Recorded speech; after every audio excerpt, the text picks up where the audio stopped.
La revue de presse des hebdos avec cette semaine Ashrène Verdian. Bonjour Ashrène. Bonjour Arnaud. Et cette semaine, il est beaucoup question d'un homme, François Hollande. Oui, la grande majorité des hebdomadaires, évidemment, lui consacrent leur une cette semaine. Par exemple, celle du Point. Fini de rire, nous dit Le Point. Donc, il est temps de se mettre au travail. Et cette photo déjà collector de François Hollande avec... Voilà, il est un peu précis, il regarde sa montre, sauf qu'elle est à l'envers. La une du Nouvel Observateur, également consacrée à François Hollande, cette fois en casque de chantier sur le terrain.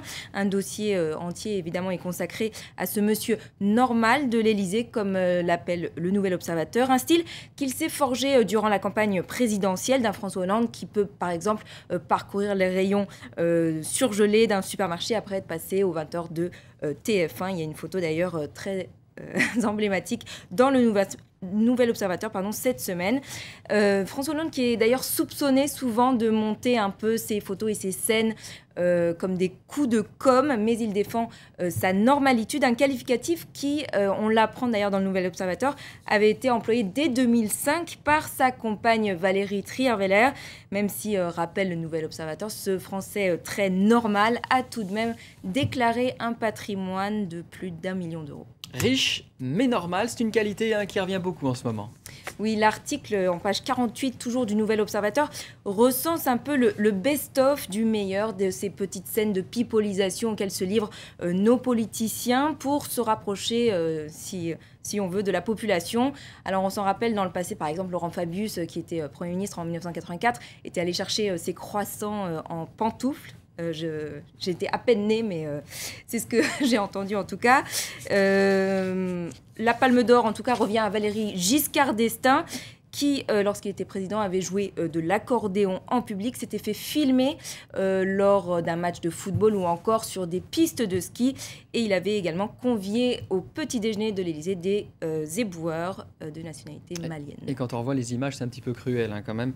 Rétrospectivement, beaucoup de une également consacrée à Valérie Trierweiler. C'est la compagne de François Hollande. Voilà, elle est en une de Paris Match, notamment avec Carla Bruni, les deux tout sourire. Elle est également aux côtés de François Hollande en une de l'Express. L'Express qui d'ailleurs s'interroge, se demande en fait-elle trop Valérie Trierweiler omniprésente, qui s'improvise parfois même metteur en scène. C'est ce qu'on apprend dans l'article en page 44-45, comme ce fameux soir de la victoire de François Hollande, où apparemment, donc, lorsque les musiciens sont montés sur scène à Tulle pour entonner l'air de la vie en rose, apparemment François Hollande n'était pas au courant, et la surprise était signée Valérie Trierweiler.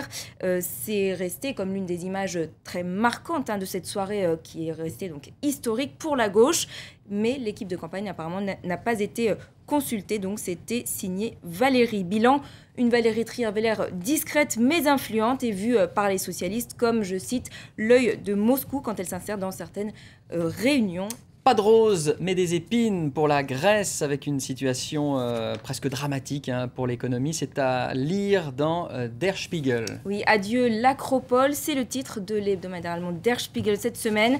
Et alors on évoque cette hypothèse d'une sortie éventuelle de la Grèce de la zone euro, on s'inquiète aussi de la montée des extrêmes dans le pays, notamment de la droite, de l'extrême droite, le parti néo-nazi Krissi Avgi, dit aussi Aube dorée. Il est entré, on le rappelle, au Parlement après avoir fait un score de 7% aux législatives du 6 mai dernier. Un reportage lui est consacré dans Le Point, page 72, donc à cette formation ultranationaliste, voire xénophobe, qui n'hésite pas à pratiquer la chasse aux faciès en plein centre d'Athènes, dans les rues de la capitale, à quadriller la nuit les quartiers sensibles pour un peu protéger les devantures des boutiques et également la population, et évidemment courtiser la voix de la population locale.